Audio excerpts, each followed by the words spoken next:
तसव्वुर करें, एक ऐसा शहर जहां सड़कों को पानी से धोया जाता था, जहां धुएं की जगह ताज़ा समंदरी हवा थी और शोर की जगह बगियों की टप-टप सुनाई देती थी। क्या आप यकीन करेंगे कि ये वही कराची है जिसे आज हम जानते हैं? बिल्कुल नहीं, ये 1902 का कराची है, जो एशिया का पेरिस कहलाता था। खुशामदीद, गहरी आंख पर। आज हम वक्त का पहिया उल्टा घुमाएंगे। हम चलेंगे आज से तकरीबन 120 साल पीछे, एक ऐसी दुनिया में जहां कराची की सड़कें लंदन और न्यूयॉर्क का मुकाबला करती थी। अपनी कुर्सियों की पेटियां बांध लीजिए, क्योंकि तारीख के ये औराक आपके होश उड़ा देंगे।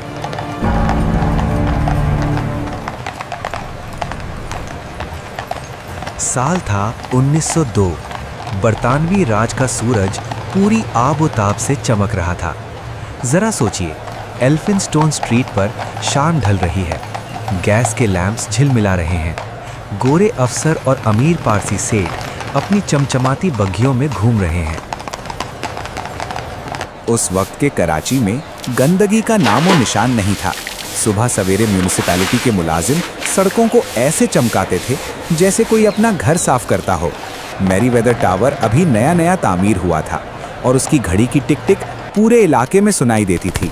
ये वो दौर था जब कराची की आबादी मुश्किल से 1 लाख थी, मगर इसका रुतबा किसी सल्तनत से कम नहीं था। लेकिन सबसे हैरानकुन मंजर था यहाँ की ट्रैम। 1902 में कराची की सड़कों पर भागम भाग नहीं थी, बल्कि एक अजीब सा ठहराव था। ट्रैम वे लाइन पर चलती वो सवारी कराची की पहचान थी। लोग कहते हैं कि उस वक्त कराची की फिजा में इतना सुकून था कि आप सड़क के उस पार खड़े शख्स की सांस भी सुन सकते थे। मगर ये तस्वीर का सिर्फ एक रुख है। रोशनियों और सफाई के पीछे 1902 के कराची में कुछ इलाके ऐसे भी थे जहां अंग्रेज़ों को जाने की इजाज़त नहीं थी, जहां रात होते ही एक अलग दुनिया आबाद होती थी, एक ऐसी हकीकत जो तारीख की किताबों में अक्सर छुपा दी जाती है। जैसा कि हमने पिछले हिस्से में बताया, 1902 का कराची सिर्फ चमकती सड़कों का नाम नहीं था। उस वक्त अंग्रेज़ों ने शहर को 2 हिस्सों में तकसीम कर रखा था। एक वाइट टाउन जहां सदर और कैंटोनमेंट की रौनक थी, और दूसरा ब्लैक टाउन यानी आज का पुराना शहर जहां मकामी लोग बसते थे। असल कहानी तो इन तंग गलियों में सांस लेती थी। अगर आप 1902 में खरादार या मीठादार की गलियों से गुजरते तो मंजर बिल्कुल मुख्तलिफ होता। यहाँ बिजली के लैंप्स नहीं, बल्कि मिट्टी के दिए और लालटेन जला करती थी। मगर इन्हीं गलियों में कराची की रूह बसती थी। लेकिन एक खौफ था जो इन गलियों में मंडला रहा था। 1896 के ताउन यानी वबा ने कराची का नक्शा बदल दिया था। 1902 तक आते आते लोगों के दिलों में ये डर बैठ गया था कि सफाई ना रखी गई तो मौत वापस आ जाएगी। यही वजह थी कि अंग्रेज सरकार ने सख्ती बरकरार रखी थी। मगर नेटिव जेटी के पुल के नीचे कहानी कुछ और थी। नेटिव जेटी का पुल, जहां से लोग अपने गुनाहों का बोझ उतारने के लिए गोश्त और सिक्के समंदर में फेंकते थे। 1902 में ये माना जाता था कि यहाँ समंदर के नीचे कुछ ऐसी ताकतें हैं जो शहर की हिफाजत करती हैं। मछेरे कहते थे कि रात के पहर जब खामोशी छा जाती है तो पानी से अजीब आवाज़ें आती हैं। ये वो वक्त था जब कराची एक आम बंदरगाह से बढ़कर एक पुरइसरार शहर बनता जा रहा था। यहाँ हर रोज़ नए चेहरे आते थे और पुराने राज दफन हो जाते थे। लेकिन दोस्तों, सिर्फ डर और खौफ ही नहीं, 1902 वो साल था जब कराची ने पूरी दुनिया में तहलका मचा दिया था। क्या आप जानते हैं कि उस वक्त कराची को क्वीन ऑफ द ईस्ट क्यों कहा जाने लगा? वजह थी गंदुम। कराची की बंदरगाह से इतना अनाज बाहर जाता था कि पूरी बरतानवी सल्तनत की भूख मिटाई जा सकती थी। पैसा पानी की तरह बह रहा था और इस दौलत ने शहर में कुछ ऐसी इमारतें खड़ी कर दी थी जो आज भी हमें हैरान करती हैं। इन्हीं इमारतों में से एक इमारत ऐसी थी जिसके नीचे कहा जाता है कि अंग्रेज़ों ने बागियों को सज़ा देने के लिए तहखाने बनाए थे। वो जगह जो आज हमारे लिए सिर्फ ख़रीदारी का मरकज़ है, लेकिन 1902 में वहाँ खून और खौफ की तारीख लिखी जा रही थी।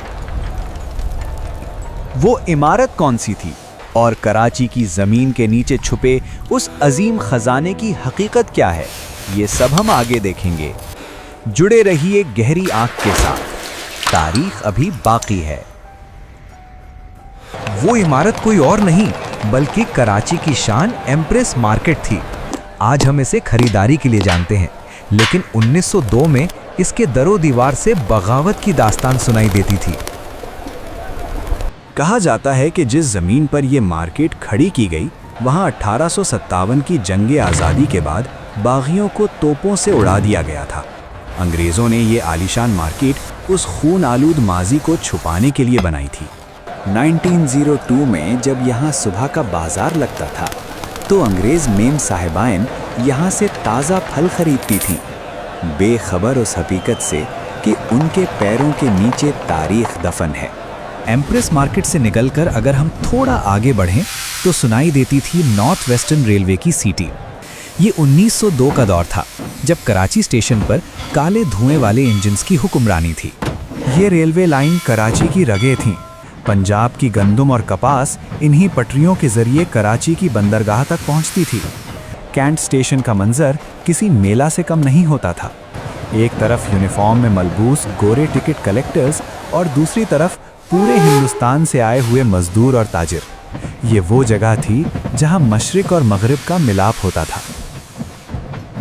लेकिन शहर का एक हिस्सा ऐसा भी था जहां आम आदमी का दाखला ममनू था।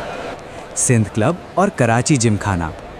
1902 की शामों में यहाँ पियानो की धुन बजती थी और क्रिस्टल के ग्लास टकराने की आवाज़ आती थी। यहाँ रहने वालों को लगता था कि बरतानवी राज कभी ख़त्म नहीं होगा। उनकी दुनिया में सुकून था, दौलत थी और लग्जरी थी, मगर उन्हें खबर नहीं थी कि वक्त करवट लेने वाला है। शहर में एक ऐसी मशीन आने वाली थी जो घोड़ों की जगह ले लेगी और रफ्तार के नए मायने लिखेगी। 1902 का साल ख़त्म होने को था और कराची एक नए दौर में दाखिल होने वाला था। हमने ज़मीन देखी, बाजार देखे और समंदर के राज जाने। कराची का वो मंजर जो शायद आपने कभी तसव्वुर भी न किया हो। पहली मोटर कार की आमद और मनोरा आइलैंड के वो किस्से जो आज तक बुजुर्गों के सीनों में महफूज हैं। आखिर 1902 के बाद कराची का पेरिस वाला टाइटल कैसे धुंधला पड़ गया। इस सफ़र का आखिरी और सबसे जज्बाती हिस्सा अभी आगे है। 1902 का साल ख़त्म होने को था और कराची की सड़कों पर एक नई आवाज़ सुनाई देने लगी थी। ये आवाज़ घोड़ों की टापों की नहीं बल्कि मोटर कार के इंजन की थी। जब पहली बार बगैर घोड़ों के चलने वाली ये बग्गी कराची की सड़कों पर निकली तो लोग हैरत से दंग रह गए। किसी ने इसे जादू कहा तो किसी ने शैतानी पहिया। ये सिर्फ एक गाड़ी नहीं थी, ये इस बात का ऐलान था कि कराची अब जदीद दौर में कदम रख चुका है। रफ्तार बढ़ने वाली थी और सुकून आहिस्ता आहिस्ता ख़त्म होने वाला था। लेकिन इन सब तब्दीलियों के दरमियान एक चीज़ अटल थी, मनोरा का लाइट हाउस। 1902 में जब शहर सोता था तो मनोरा की रोशनी समंदर में भटकने वालों को रास्ता दिखाती थी। इस मीनार ने कराची को एक मामूली मछेरा बस्ती से एशिया का पेरिस बनते देखा था। ये वो निगहबान था जिसने अंग्रेज़ों का उरूज भी देखा और फिर बाद में उनका जवाल भी। अगर मनोरा की दीवारें बोल सकती तो वो हमें बताती कि असल कराची कैसा था। आज जब हम 1902 की तस्वीरों को देखते हैं तो दिल में एक सवाल उठता है, वो शहर कहाँ खो गया? वो सड़कें जो पानी से धुली जाती थीं, वो डिसिप्लिन, वो नज़ाकत, क्या वो सिर्फ अंग्रेज़ों के साथ चली गई? कराची वही है, समंदर वही है, हवा वही है, मगर शायद हमने उस एहसास को खो दिया है जो इस शहर को अपना घर समझता था। 1902 का कराची हमें ये याद दिलाता है कि ये शहर सिर्फ ईंटों और पत्थरों का ढेर नहीं बल्कि एक जिंदा तारीख है। तारीख के इस सफ़र में हमारे साथ चलने का शुक्रिया। माजी के दरीचे बंद ज़रूर हो जाते हैं मगर उनकी रोशनी हमेशा बाकी रहती है। शायद किसी दिन हम अपने कराची को फिर से वैसा ही शानदार बना सकें। उम्मीद है गहरी आंख की ये कोशिश आपके दिल में उतर गई होगी। अगर आपको ये वीडियो पसंद आई तो लाइक करें और कमेंट्स में बताएं कि आप अगला सफ़र किस शहर या किस दौर का करना चाहते हैं। गहरी आंख से इजाज़त दीजिए। अल्लाह हाफिज़।